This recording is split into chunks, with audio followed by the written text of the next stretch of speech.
6절에서 우리 10절 말씀 함께 읽도록 하겠습니다. 루키 1장 6절에서 10절입니다. 제가 먼저 봉독하겠습니다. 모압 지방에서 사는 동안에 나오미는 주님께서 백성을 돌보셔서 고향에 풍년이 들게 하셨다는 말씀을 듣고 두 며느리와 함께 모압 지방을 떠날 채비를 차렸다.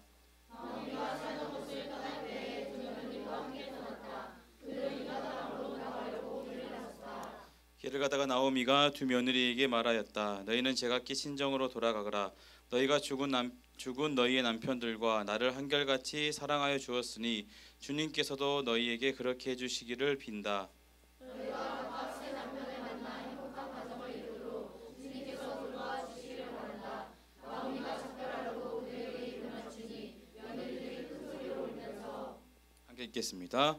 말하였다. 아닙니다. 우리도 어머니와 함께 어머니의 곁으로 돌아가겠습니다. 아멘.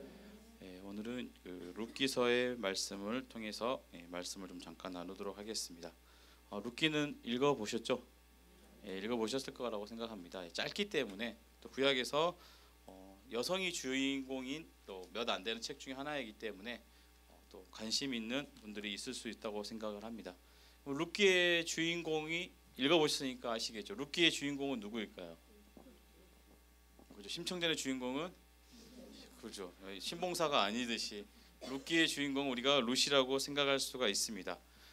재작년이긴 하지만 제가 에스더서를 잠깐 설명하면서 잠깐 드렸던 이야기인데 기억이 나시는 분들은 나실 수 있습니다.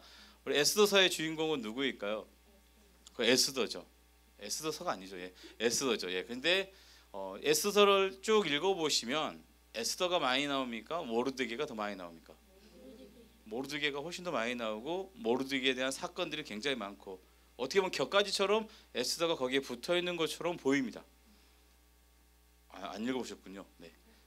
읽어보시면 아실 거예요. 그러니까 우리가 외견상으로는 에스더가 주인공처럼 보이지만 그 전체적인 사건을 이끌어가고 전체적인 내용을 진행하는 사람이 누구였습니까? 모르드게였거든요. 그래서 모르드게서라고 해도 크게 의아하지 않는 책 중에 하나라고 볼 수 있는데 룻기도 자세히 보시면 룻에 대한 이야기가 전반적으로 다 맞습니다. 그렇지만 이 모든 이야기에 핵심되는 사건에 개입하는 사람들이 등장하죠. 사람이 등장하죠. 그 사람이 누구일까요? 나오미입니다. 그래서 우리가 표면적으로는 룻기가 주인공 맞습니다. 그렇지만 거기 안에 담겨있는 또 복음적인 메시지로 들어가다 보면 나오미라는 인물이 굉장히 좋게 보이는 거죠. 어렸을 때 저도 어렸을 때라는 표현보다는 이제 룻기를 또 배운 대로 읽었을 때는 항상 룻이 주인공이고 나오미는 어떤 사람입니까? 너무너무 불쌍한 인생인 거죠. 잘 모르신가요? 네, 우리 친구들은 잘 모를 수 있는데 우리 친구들이 안시야 그렇게 슬퍼? 그냥 눈을 감고 그냥 고개를 절레절레 맞고 슬프구나.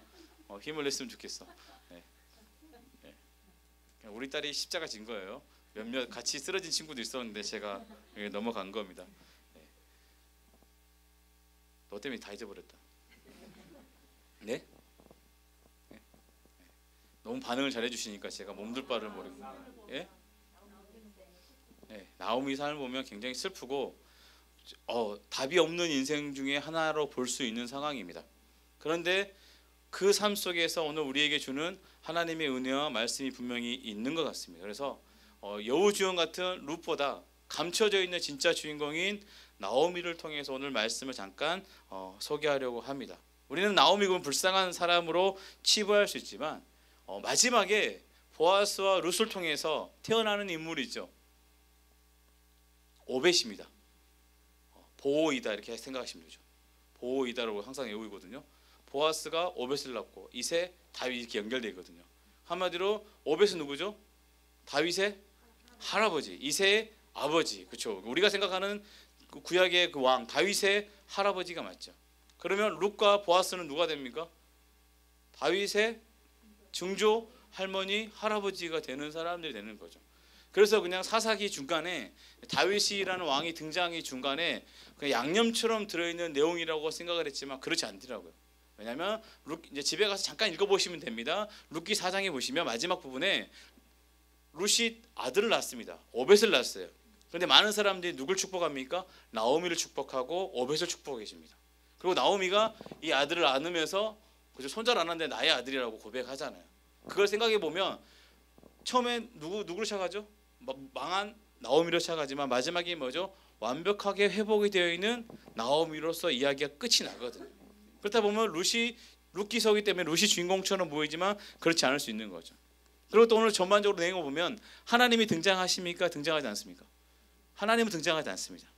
여호와라는 이름은 등장하고 여호와 이름으로 축복하는 믿음의 사람들은 등장하지만 하나님은 등장하지 않으세요. 그럼에도 불구하고 우리 지난주에 내러티브 아시죠? 모든 것에 진행하시는 감독은 누구시죠? 하나님이시죠. 진짜 이 일을 만드시고 진행하시는 분은 그 하나님이신 거죠. 그렇기 때문에 룻기서를 그냥 예루살렘을 떠나서 베들레헴을 떠나서 하나님의 성전을 떠나서 그렇죠? 이방에 갔다가 고생하고 돌아온, 그래서 하나님께서 불쌍히 여기셔서 회복시켜준 한 가문에 대한 이야기가 아닐 수 있는 거죠. 그건 아주 복음이라는 내용의 아주 조금만 보는 상황이라고 볼 수가 있습니다. 오늘 사건을 보시면 베들레헴의 사사기 때입니다. 사사가 다스리던 때에 베들레헴에 흉년이 들어서 모압이라는 곳으로 잠깐 가게 됩니다. 근데 모압으로 가게 되는데 가게 된 가문의 이름이 엘리멜렉이라는 가문이 가게 되는데 그 가문이 10년 만에 엘리멜렉도 거기서 죽게 되고 두 아들 말론과 기론도 그곳에서 죽게 됩니다. 그래서 누구만 남았습니까? 나오미와 오르바와 룻, 세 여인만 남아 있는 상황입니다. 우리도 가끔 뉴스에 보면 너무너무 슬프게 그렇죠?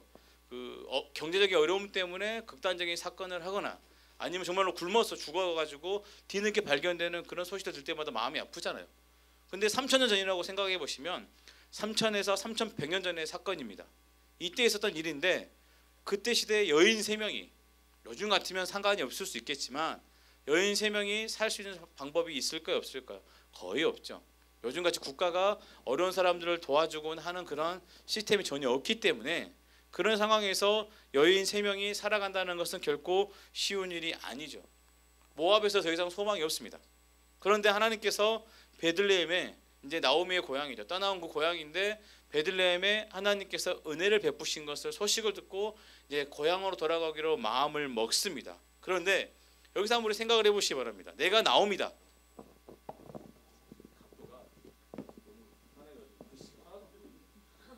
너무 밝아가지고 글씨가 하나도 안 보여요. 내가 나오미다고 생각해 보시기 바랍니다. 두 며느리가 있어요. 이제 난 나이도 들었고 이제 더 이상 소망이 없는, 죄송합니다. 그런 의미의 소망이 아니라 이제 뭐 결혼을 한다거나 이런 상황이 전혀 이제 전무하는 그런 상황 속에 처해 있기 때문에 뭐 고향으로 돌아가는데 해도 뾰족한 수나 방법이 없는 상황이죠. 그런데 이 두 며느리가 있어요. 그러면 유일하게 자기가 의지할 수 있는 곳은 누구밖에 없습니까? 이 두 며느리입니다. 그럼에도 불구하고 오늘 내가 나옵니다. 근데 광주에 있다가 다시 서울로 돌아가야 돼요. 어떻게 하시겠습니까? 예? 어쨌든 간에 그죠, 달래서라도 그렇죠. 혹시 내 삐지면 안 되니까 달래서라도 같이 가서 어떻게 우리 셋이 잘해보자 하는 것이 일반적인 우리의 마음이죠. 며느리들의 입장에서 어떻습니까? 다른 민족, 일본에서 한국으로 간다거나 이런 개념을 생각하시면 되잖아요. 민족이 다른 곳으로 가기 때문에 그런 상황에서 이제 자기 살던 데서 뭐가 잘 돼서 가면 소망이 있을 텐데 쫄딱 망해서 할 수 없이 가는 곳이라면 거기에 기약할 수 있는 게 있을까 없을까요? 전혀 없는 상황이 되는 거죠. 그러면 며느리의 입장에서도 어떨까요? 어머니를 따라가는 게 맞을까 틀릴까 하는 고민이 분명히 생길 수 있는 거죠. 그렇지만 당시에 뭐 법상으로 보면 당연히 며느리는 어머니를 따라가야 되는 게 맞기 때문에 따라가야 되는 상황입니다. 그런데 오늘 본문 보시면 나오미가 어떻게 말합니까? 너희 친정으로 돌아가라고 이야기를 하는 거죠. 내가 며느리다. 내가 며느리입니다. 지금 우한 지방에 우리가 있어요. 바이러스가 창궐하기 직전입니다. 집도 망했어요. 어머니가 근데 갑자기 나는 우리 조국 대한민국으로 갈 테니까 너희는 너희 집으로 다시 가라. 그럼 어떻게 하십니까? 여러분의 입장이라면. 예? 친정으로 가야죠. 어찌됐든지 간에 친정으로 가야죠. 친정이 망했는지 안 망했는지는 모르지만 그래도 여기보다 나을 수 있는 상황이기 때문에 친정을 하는 게 분명히 맞을 것 같은 상황입니다. 그런데 오늘 본문 말씀 보시면 어떻습니까? 시어머니는 며느리에게 가라고 보내주겠다고 요구를 하고 있고 며느리들 어떻습니까? 아멘하고 갑니까? 아니죠. 어떻습니까? 울면서 나는 어머니랑 같이 가겠다라고. 내용 아시겠지만 뒤에 가면 이제 오르반은 결국 떠납니다. 그러니까 못된 거 이렇게 생각하지 마시고 지살김을 찾아가 이렇게 생각하지 마시고 웃으시는 분들이 나이 많으신 분은 웃으시네요. 네. 뭐 명절에 무슨 안 좋은 일이 없었죠? 네. 명절에 평안하셨기를 바랍니다. 네. 예? 다 행복했습니까? 시어머니들은 행복하죠. 며느리들 이야기를 들어봐야 되겠습니다. 네. 며느리들 이야기를 들어봐요. 시어머니는 당연히 행복하죠, 그죠? 일손이 부족한데 며느리들 와서 일손이 많아지고 그러면 그 뭐 며느리 되신 분이 계시죠? 사이한테 물어볼까요, 그럼요? 서로 또 눈치 주지 마시고 다시 가겠습니다.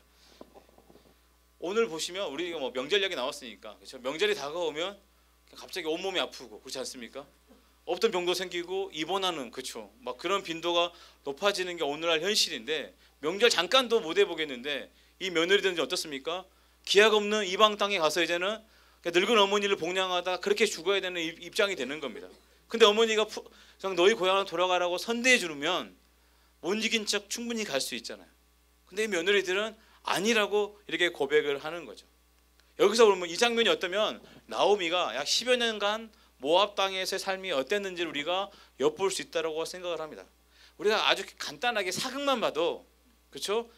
며느리가 왔는데 자기 아들이 일찍 죽게 돼요. 그러면 어떻습니까? 그 며느리가 그 집안에서는 뭐 어떻게 되죠? 그죠? 구박대기가 되는 거잖아요. 며느리 하나 잘못 들어가지고 집이 망했다라고 내 아들 잡아먹었다 이런 식으로 사극을 보면 저희 집은 그렇지 않습니다. 사극을 보면 그런 상황들을 보게 됩니다. 그런데 그걸 잘 생각해 보시면 모압 문화에서 자란 여성들이잖아요. 근데 모압으로 이주해온 한 어떤 그렇죠? 이스라엘 집으로 시집을 간 거잖아요. 그런데 그곳에서 만난 어머니는 그동안 자신들이 만났던 여인들과는 뭔가 다른 모습을 보였기 때문에 충분히 친정으로 가는 게 정답임에도 불구하고 굳이 힘든 길을 선택하는 원인이 어디에 있을까라는 생각을 한번 해볼 필요가 있는 거죠. 나오미가 지금 남편이 죽고 아들이 둘 다 죽었습니다. 소망이 있을까요, 없을까요? 소망이 없죠. 남편만 죽어도 소망이 없고 아들만 그래도 있으면 어떻게 해보겠는데 아무 소망이 없는 상황이죠. 이 모든 고난의 상황에서 또 어머니가 뭔가 바뀌지 않는 그 인격의 품성이 분명히 저는 있었다라고 생각을 하는 거죠. 그렇기 때문에 이 어머니하고는 이방 땅이 됐든지 어떤 상황이 되든지 간에 뭐 하겠다는 거죠? 따라가겠다라는 거죠. 특히 실장 시절 보면 우리도 어머니와 함께 어머니의 결례, 그죠? 세 번역은 결례인데 어머니의 백성. 결례 그러니까 뭔가 좀 비장한 느낌이 있어서 세 번역이 참 좋긴 한데 여기서 결례 하니까 좀 뭔가 비장하긴 한데 어머니의 백성이 나의 백성이 된다라고. 뒤에 루키 514절에 보면 어머니 하나님이 나의 하나님이 된다라고 이런 고백을 합니다. 지금까지 우리가 신앙생활하면서 너의 하나님이 나의 하나님이 됐으면 좋겠다라고 이런 말 들어보셨습니까? 예? 아무도 안 들어보셨습니까? 김필환 목사님이 섬긴 하나님이 여러분 하나님 아니십니까? 이 정적은 내가 원한 게 아닌데 넘어가겠습니다. 네. 개인 남에게 분란 일으키지 않습니다. 네. 우리가 좋을 때는 얼마든지 잘할 수 있잖아요. 그렇지 않습니까? 좋을 때는 충분히 손이 펴지는 거죠. 그런데 지금 나오미의 상황은 어떤 상황입니까? 철저하게 생존 본능밖에 남지 않는 상황이 될 수 있는 겁니다. 그럼에도 불구하고 끝까지 뭐가 있습니까? 하나님의 백성에 대한 그런 멋진 고매한 인품이 저는 그에게 있다고 생각을 합니다. 그렇기 때문에 막연하게 망한 여자가 아니라 망한 상황 속에서도 그 믿음의 기품을 잃지 않는 정말 멋진 한 분의 여성을 보는 느낌을 저는 받았거든요. 여러분이 생각하는 나오미는 어떻습니까? 오늘 이 본문의 말씀을 보면 여러분이 과연 나오미처럼 할 수 있을까요? 저도 몇 번 묵상하지만 저도 그렇게는 못할 것 같아요. 왜냐하면 뒤에 보시면 이제 나중에 룻이 어머니 나오미를 봉양하기 위해서 뭐 합니까? 뭐 기술이 있어가지고 뭘 합니까? 아니죠. 할 수 있는 게 없어요. 그냥 다니면서 이삭을 줍는 거죠. 우리가 구약에 보면 밭 귀퉁이에 이삭을 뿌려놓거나 베지 않잖아요. 고아와 가부를 위해서 나그네를 위해서 남겨두는데 그 몫을 찾아서 그냥 하루 종일 다닐 수밖에 없는 그런 상황이죠. 그렇다면 룻의 입장에서는 오르바 언니라도 있었으며 그렇죠. 격일로 하루 쉬면서 죽을 수 있을 텐데. 저 혼자만의 상상입니다. 저 혼자만. 왜냐하면 너무너무 힘들기 때문에 아무리 룻이 나중에 보아스를 꼬시려고 그 옷자락 속으로 들어갔다라고 표현할 수도 있겠지만 한번 생각해 보시기 바랍니다. 하루 종일 이삭 줍다 보니까 그렇죠? 그 옷자락에 발만 잠깐 덮었는데도 잠을 잘 수 있는 그런 피곤한 인생이었을 거라고도 추측해 볼 수 있는 거거든요. 그러니까 앞으로 예견되는 삶은 너가 이렇게 멋지게 믿음의 고백했으니까 하나님께 너를 열어주실 거야. 그런 상황들은 결코 아닙니다. 그럼에도 불구하고 이 멋진 모습을 했다라는 거죠. 그러면 저는 이제 문득 드는 생각이 뭐였냐면 룻은 어떠한 외모를 가졌을까? 구글이나 이렇게 이미지 검색해 보니까 룻 찾아보면 굉장히 단아하고 머리도 약간 나이아가라 파마같이 이렇게 하고 뭔가 좀 그럴싸하게 하고 한눈에 봐도 과부같이 안 보이게 그림을 그려놨더라고요. 성경에 보면 너무 궁핍한 형편인데 궁핍하지 않게 보이게끔 룻을 그려놨어요. 네. 그 정도 돼야 보아스를 꼬실 수 있었을까요? 아 그런 건가요? 아 역시 3,000년 전이나 지금이나 미모가 최고의 무기입니까? 뭐 계속 끄덕끄덕 하시고 계시는데 저는 뭐 그것을 이제 논하고 싶지 않고 만약에 제가 좋아하는 개그맨 중에 이영자 씨 아시죠? 박나래 씨 아시죠? 외모와는 거리가 멀지만 굉장히 푸근하고 인간적이고 굉장히 따뜻한 사람들이잖아요. 만약에 룻이 그런 모습이었다고 한번 생각해 보시기 바랍니다. 갑자기 표정들이 안 좋으시네요. 우리가 아는 룻을 그렇게 만들지 말아요. 이렇게 하지 마시고 우리가 아는 룻은 제가 말한 룻일 수도 있습니다. 오르반은 그래도 나 정도면 다시 우리 고향으로 가면 그렇죠? 시집갈 수 있겠다라는 마음으로 돌아갔겠는데 룻은 나는 어머니나 따라가야 되겠다. 저만의 상상입니다. 그렇지 않으면 그렇게 생각해 볼 수도 있는 거잖아요. 우리가 너무 그냥 여기서 행동도 예쁘고 믿음도 예쁘니까 얼굴도 예쁠 것이다 생각하잖아요. 우리 주변에 뭐 행동도 예쁘고 믿음도 예쁜데 얼굴까지 예쁘신 분은 있죠. 저희 집에도 계시고 여기도 많이 계시죠. 많이 계신데 많이 계신데 그래도 드물 수도 있잖아요. 룻이 어떠한 조건이나 상황 때문에 이것을 행하지는 않았을까라는 생각을 해보는 거죠. 우리가 내러티브를 많이 하시잖아요. 내러티브 할 때 편견이 있을 수 있는 거잖아요. 그럼 찾아보니까 룻은 다 미인이에요. 이 정도라서 보아스를 꼬셨나가 아니잖아요. 성경이 잘 보면 보아스가 룻이 예뻐서 마음을 줬다는 표현이 있습니까 없습니까? 전혀 없고 룻기를 다 읽어봐도 룻이 그 얼굴에 빛이 났다는 표현은 없어요. 예뻤다는 표현이 없습니다. 왜 안 했을까? 왜 예쁘지? 그럼 정말 예쁘지 않았을까? 이렇게 마음이 예쁜데, 이렇게 믿음이 예쁜데 하는 뭐 그런 안타까움이 저에게도 분명히 있었습니다. 그런데 여기서 중요한 것은 보아스에게 행했던 그의 신앙의 모습, 이것은 어떤 여인이 아름답고 그 여인이 자기 마음에 들기 때문이 아닐 수 있습니다. 좀 어려워집니까? 다시 또 아니시죠?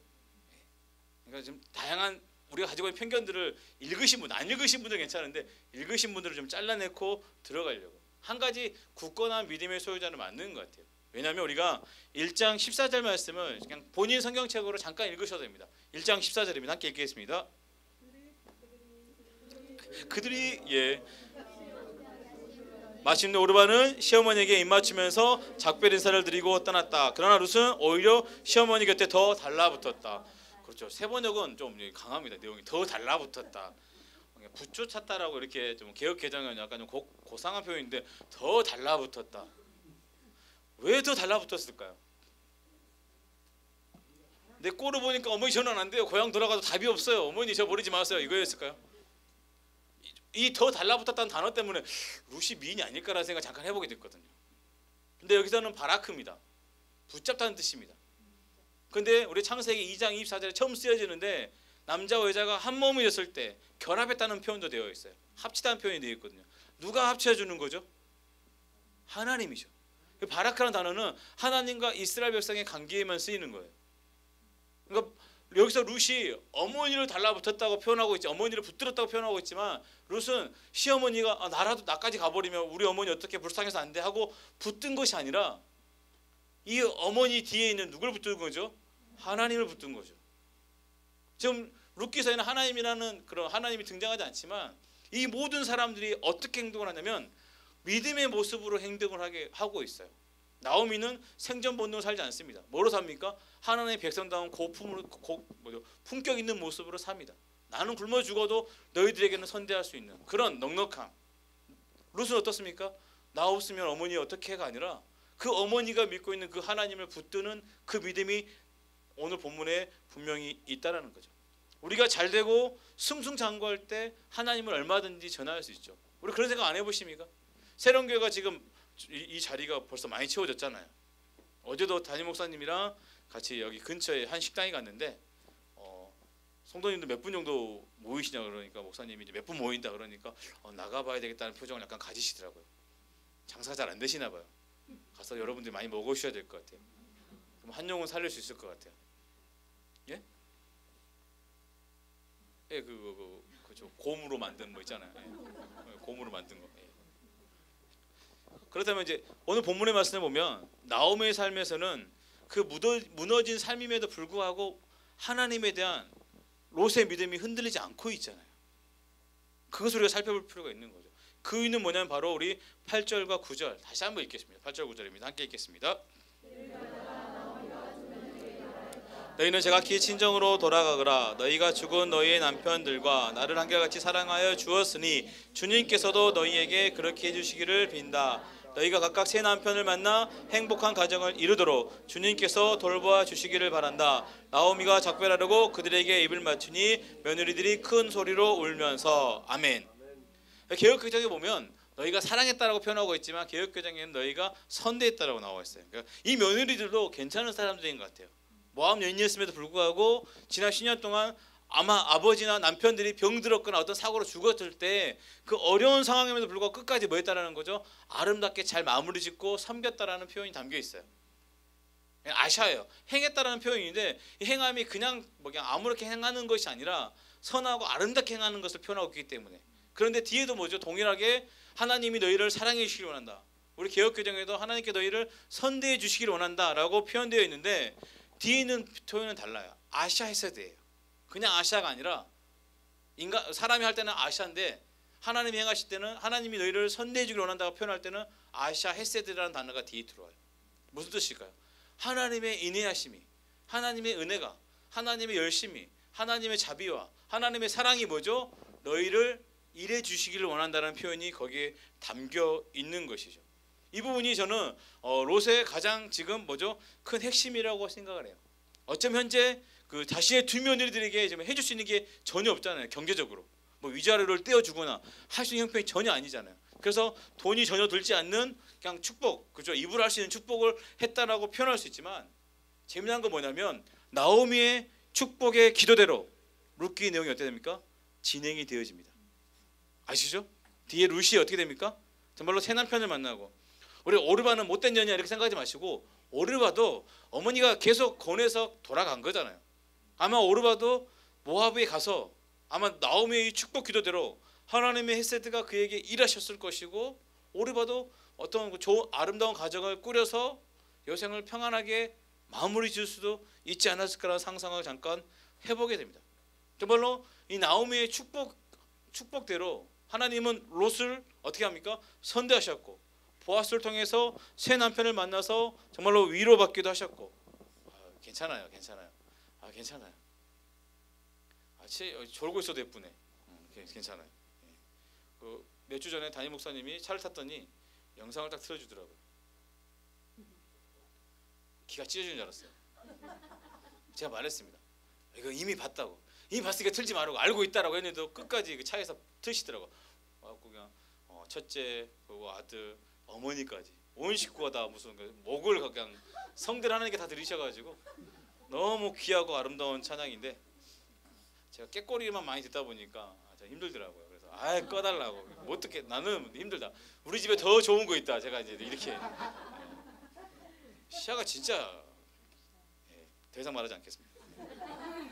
치이랑 시아랑 앞에서 둘이 교대로 이렇게 왔다 갔다 하니까 무슨 자동차 앞에 두는 그 인형들 있잖아요.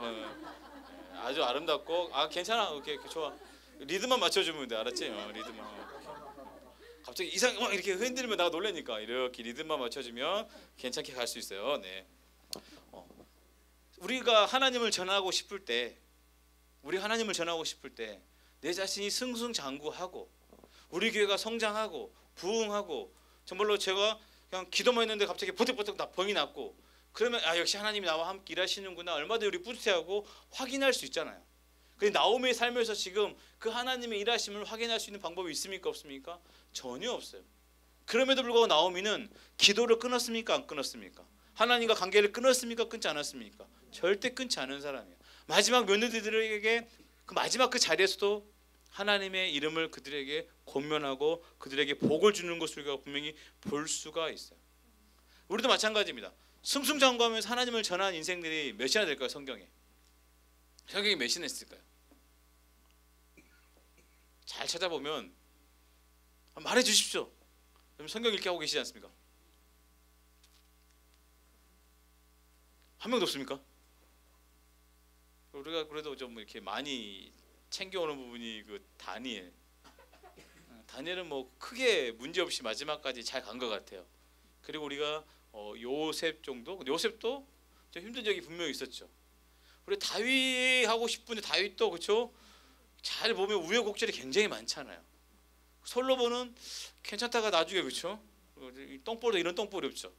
이런 거 생각해 보면 정말로 그 승승장구하면서 끝까지 믿음의 길을 지키고 하나님을 증거한 사람이 별로 없어요. 근데 의외로 승승장구하진 않았어요.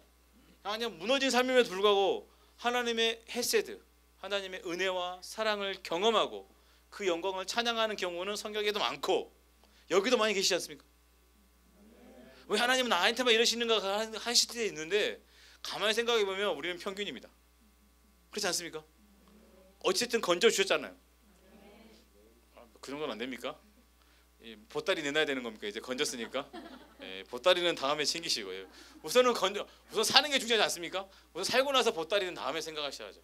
우선 건져 주신 은혜가 분명히 있잖아요. 왜 나만 이상할까가 아니라 잘 보면 이게 정상인 것 같아요. 우리 인간이라는 것은 정말 만지지 마. 더 헷갈려. 그냥 두라고 채. 괜찮다니까 이거 리드. 채 괜찮아? 화이팅. 그런데 우리가 우리 삶도 마찬가지입니다. 하나님께서 언젠가 나에게 좀 도움을 주시기를, 은혜를 주시기를 많이 원하는데 언제 주신 것 같아요? 어느 날 꿈을 꿨더니 그렇지, 그렇죠. 저 자이 2층에 있는 그 상가에 있는 교회를 가라. 그렇게 오신 분 계십니까? 그렇게 오신 분은 이제 뭐 평생 떠나면 안 됩니다. 이거 어쩔 수가 없는 족쇄입니다. 이거는. 그렇게 신박하게 오신 분 계십니까? 아니면 그냥 길 가다가 손 붙잡혀가지고 돌아보니까 여기가 계신 분 계십니까? 그것도 아닙니까? 그럼 어떻게 오셨습니까? 질질 끌려왔어요? 사모님이랑 싸우다가 뭐 교회로 오셨습니까? 우리가 뭐 말은 할 수 없지만 왜 이렇게 됐지라는 생각을 분명히 하실 거잖아요. 근데 우리가 2장 3절에 보면 이제 룻이 어머니에게 말하죠. 어머니 이제 우리가 먹고 살아야 되잖아요. 할 게 없으니까 제가 뭐 이삭을 주겠습니다. 거기 돌아봐라 라고 이제 하고 룻이 열심히 이삭을 주는데 2장 3절 보면 우연히 보아스 밭에 이르렀다가 나와 있어요. 그게 참 재밌는 거죠. 성경에는 보면 우연이라고 표현하고 있습니다. 미크레. 그냥 갑자기 돌발적인 상황도 말하고 있고 때로는 하나님께서 어떤 일을 이루시기 위해서 상황적으로 작용하는 상황도 분명히 있는 거죠. 근데 우리는 분명히 알고 있잖아요. 이게 우연일까요? 우연입니까? 아니죠. 절대 우연이 아니죠. 그냥 성경적으로는 그냥 문학적으로 우연이라는 표현했지만 이미 뭐죠? 이게는 하나님의 계획하심과 또 새롭게 일하시기 위한 한 장면이 전환되는 한 사건이 새롭게 시작되는 모습으로 보여주고 있는 것이죠. 영화 혹시 인터스텔라라는 영화 혹시 보셨습니까? 그렇죠. 우리나라에서 굉장히 흥행했습니다.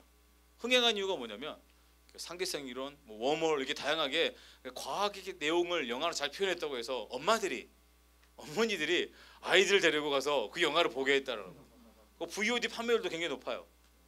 그러니까 집에서도 그 영화를 보게끔 해가지고 과학 상식을 키우게끔. 대단한 국민들 아닙니까?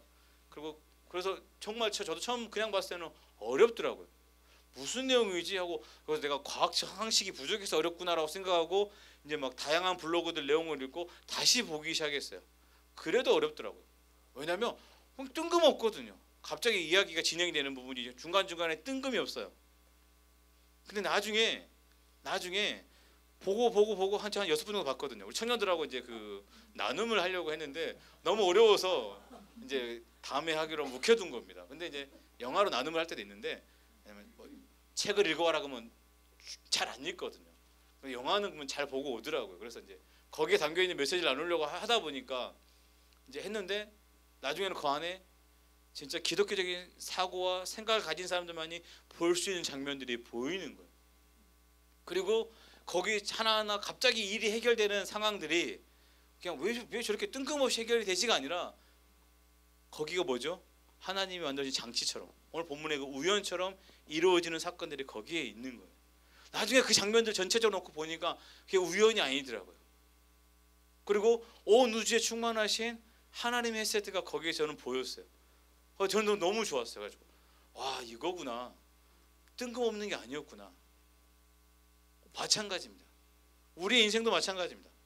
루처럼 우리가 주인공을 되고 싶고, 나오미 같은 인생은 되고 싶지 않고, 그런 욕심들이 우리 안에 분명히 있어요. 근데 우리의 인생의 스토리를 보면 개연성이 있습니까 없습니까? 개연성이 없잖아요. 뒤죽박죽이고 계획하신 대로 되고 있습니까? 벌써 이제 1월이 마지막으로 접어들고 있는데 1월 달에 세운 계획 잘 진행되고 계십니까? 내 인생이고 내 계획인데 내가 안 됩니다. 그렇지 않습니까? 내 인생의 최고의 적은 나다라는 표현이, 나다라는 유명한 격언이 있습니다. 내 인생을 망친 최고의 악한 놈은 너 엄마 아빠 누구도 아니고 나라고 누가 이야기하더라고. 딱 맞더라고요. 저를 보지 마시고 본인들을 보십시오. 왜 저를 보면서 이렇게 하시니까, 저를 보지 마시고 본인들을 보시라고요. 나가 아니고요. 여러분, 우리 각자의 나라고 생각하시면 되는 거죠. 우리 인생도 마찬가지야. 그런데 이해되지 않았던 그 인생의 그 고리고리들이 신앙의 자료 나오면서부터 이해가 되기 시작하고 받아들여지고 때로는 돌이키게 되고 회복하게 되는 사건들을 경험하지 않으셨습니까? 저는 분명히 있을 거라고 생각을 합니다. 아니면 지금 없다면 앞으로 반드시 그렇게 생길 거라고 생각을 합니다. 왜냐하면 하나님의 그 인내하심, 하나님의 그 사랑, 우리의 창세기부터 요한계시록까지 이어지는 하나님의 일하심은 지금 멈춰 계십니까? 아니라는 거죠. 우리가 돌이켜보면 하나님께서 쉬고 계셨습니까? 아니라는 거죠. 늘 뭘 확인하십니까? 무너지고 때로 넘어진 자리에서 일어날 때마다 누굴 보게 됩니까? 그럼에도 불구하고 나를 여전히 붙드시는 하나님을 우리는 경험하게 된다는 거죠. 나오미는 지금 그것을 고백하고 있는 거고, 룻도 그 하나님을 붙들었던 것이고, 결과적으로 그들이 잘 됐기 때문에 성경이 기록됐습니다가 아니라 그 잘 되어지가 하는 모든 과정들을 잘 보시라는 거죠. 다들 어떤 입술을 가지고 있냐면 축복의 입술을 가지고 있습니다. 쫄딱 망했는데 나오미는 그 며느리들에게 하나님이 너희들을 선대하시길 원한다고 고백하고, 2장에 보면 보아스가 이제 일을 추수를 시작하는 종들을 향해서 축복의 말씀을 전해줘. 하나님의 이름을 축복을 합니다. 그리고 또 우연히 그 밭에 온 그 룻에게도 하나님이 따라 너를 선대하기를 원한다라고 축복해 줍니다. 멋지지 않습니까? 우리가 알다시피 믿음의 사람들이 할 수 있는 것은 어떤 능력이나 어떤 사건이라고 생각을 하는데, 제가 볼 때는 그것보다 더 중요한 건 뭐냐면 우리가 하나님을 믿는 사람들만이 할 수 있는 믿음의 고백이라고 생각을 하는 거죠. 보아스는 주인이잖아요. 야, 빨리빨리 일해라. 지금 부족하다. 너희 일해야지가 아니라 종들을 축복하면서 그들 속에 뭘 줍니까? 하나님의 은혜를 더해 주잖아요. 우리가 사업장에 그런 믿음의 사람들로 섰으면 좋겠습니다. 그리고 또 보아스가 믿음으로 선택을 했을 때, 고엘제도 아시죠? 나중에는 이제 고엘제도라는 것은 망가져버린 그 가문을 살리기 위해서, 그렇죠? 동생이 형수의 아들을 주는 것처럼. 근데 이제 다 끊어졌으니까 먼 친척이지만 원래 보아스보다 그 앞에 있는 친척이 분명히 있었습니다. 근데 그 사람은 신을 벗고 던져버리잖아요. 신 벗긴 자가 되는 거고, 보아스가 내가 하겠다라고 하는 순간, 아시다시피 우리가 성경에는 보아스, 오벳, 이셀이 나가지만 실질적으로 누구의 아들입니까? 오벳은 엘리멜렉의 아들이고 나오미의 아들이 되는 거잖아요. 성경상으로 보면, 그렇죠? 그렇기 때문에 자기가 가질 수 있는 것 하나도 없어요. 자기의 많은 재산을 포기해야 되는 부분이에요. 그럼에도 불구하고 이 일을 선택한 보아스에게 베들레헴과 많은 사람들이 축복합니다. 하나님의 이름으로. 그러니까 룻기에 보면 한 7번의 축복의 기도가 나오는데, 정말로 많은, 루시아가, 보아스가, 나오미가, 심지어는 베들레헴의 여인들이 누구에게 줍니까? 오벳에게, 나오미에게 또 축복의 또 하나님의 이름을 선포합니다. 어떻게 보면 무너져버린 나오미라고 하는 한 여인을 통해서 하나님께서 멋지게 일하시니까 베들레헴 전역에 뭐가 됩니까? 하나님의 영광을 찬양하는 사건이 이루어짐을 믿으시기 바랍니다. 우리의 신앙의 모습도 마찬가지죠. 이제 정말로 나오미를 보니까 더 경험하게 된 건 뭐냐면 인생 뭐죠? 끝까지 가야 되겠다라는 생각이 드는 거죠. 포기하고 싶을 때가 많지 않았습니까? 근데 끝까지만 가게 되면 우리가 포기하지 않고 오늘 본문의 말씀처럼 믿음의 모습으로만 그냥 내 길 뚜벅뚜벅 걸어가기만 하면 우리 성도님들 한 분 한 분에게도 하나님의 은혜가, 하나님의 그 헤세드가 반드시 풍성하게 젖어든 날이 올 줄로 믿습니다. 아니 이미 오셨고 또 그 은혜가 점점 더 진하고 풍성하게 더해질 줄로 믿습니다. 2020년 시작하셨죠? 벌써 1월달이 지나갔습니다. 세웠던 계획들이 다 어그러졌습니다. 그렇죠? 누구 때문이 아니라고? 누구 때문이라고요? 저 말고 여러분 때문에, 여러분 각자 때문에. 나 때문에 나의 계획이 무너지죠. 나를 살릴 수 있는 분은 누구밖에 없습니까? 하나님이시죠. 아버지 하나님이시죠. 나를 창조하신 분이고 나를 지으신 분이고 나의 모든 인생을 계획하시고 인도하신 분임을 믿으시기 바랍니다. 오늘 우리가 어떤 상황이 2020년 펼쳐질지 아무도 모릅니다. 저도 모릅니다. 그런데 한 가지 확실한 것은 뭐죠? 그 하나님은 여전히 일하실 것이고 하나님의 헤세드는 멈추지 않을 것이고 우리 각자의 삶 속에서 멋지게 일하실 것을 저는 믿습니다. 좀 새로운 교회가 뭐 전국 교회에 많이 소개되고 그렇죠? 유명한 교회가 됐지 않습니까? 욕심이 얼마나 많으셔야 됩니까? 오늘 아침에도 제가 이제 묵상을 마치고 하루를 시작하려고 하는데 김필호 목사님이 이렇게 뭐 올리셔가지고 제발 이걸 내려달라 했는데 이제 무섭습니다. 이제 저분이 영향력이 커졌습니다. 그래서 더 조심해야 되겠다, 더 잘 섬겨야 되겠다 그런 마음으로 제가 이 자리에 서 있습니다. 그래서 오늘 다른 이야기 전혀 안 하고 성경 말씀만 하고 내려갑니다. 그전에는 목사님 한 번씩 이렇게 흔들었는데 이제 절대 그러지 않습니다. 겸허히 섬기고 영향력이 커져가지고 글 하나 올리면 저 그냥 뭐 매장되는 거는 한순간이겠다는 생각이 들더라고요. 말씀을 마치겠습니다. 오늘 이스라엘 가나안 땅은 하나님께서 이스라엘 백성에게 주신 땅입니다. 믿습니까? 그래서 그들이 광야 40년을 마치고 이제 그 땅에 들어갔죠. 근데 사사기 시대잖아요. 우리 아시다시피 사사기 시대 어떤 시대입니까? 하나님을 잘 따랐다가 배가 부르면 도망갔다가 힘들면 돌아왔다가 이게 반복되는 그 시간이었고 이 반복되는 그 시간의 이유를 그 사람들은 뭐라고 표현합니까? 왕이 없다고 표현하잖아요. 정말 왕이 없습니까? 왕은 있습니다. 누구죠? 하나님이십니다. 다윗이 왕입니까? 아니죠. 하나님이 우리 성도님들의 왕이 되시면 흔들림이 없을 것이고 그 땅에 기근이 온다 할지라도 이삭은 100배의 결실한 줄을 믿으시기 바랍니다. 하나님의 은혜와 헤세드는 이 수천 년 전부터 지금까지 끊어지지 않고 오고 있습니다. 힘들 때마다 올 한 해 성도님들을 향해서 하나님의 이름으로 축복하시고 하나님의 이름으로 선대하시고 하나님의 이름으로 서로 복을 주시기 바랍니다. 왜요? 우리는 복이 있는 사람입니다. 복을 받을 사람이 아니라 이미 복이 있는 사람이고 우리가 복이 있기 때문에 하나님의 이름으로 많은 사람들을 축복하시기 바랍니다. 2020년 지켜보겠습니다. 새로운 교회 더 멋지고 아름답게 또 세워져 갈 수 있도록 멀리서 기도하겠습니다. 사랑이 많으신 아버지 하나님 감사함을 드립니다. 초라한 가부인 줄 알았던 나오미가 그 나오미의 입술을 통하여서 하나님이 이루신 일은 너무 크고 놀라움을 고백합니다. 아버지 하나님 보잘것없는 우리 삶에도 하나님의 인애와 하나님의 사랑과 하나님의 풍성함이 있는 줄 믿습니다. 이제는 모든 삶이 하나님의 인도하심 속에 있음을 고백합니다. 하나님의 거룩한 장막 안에서 이제 더 이상 떠나지 않게 하시고 편안한 쉼을 누리게 하시고 하나님만이 주시는 영원한 평강과 은혜의 주인공들로 주께서 세워주시옵소서.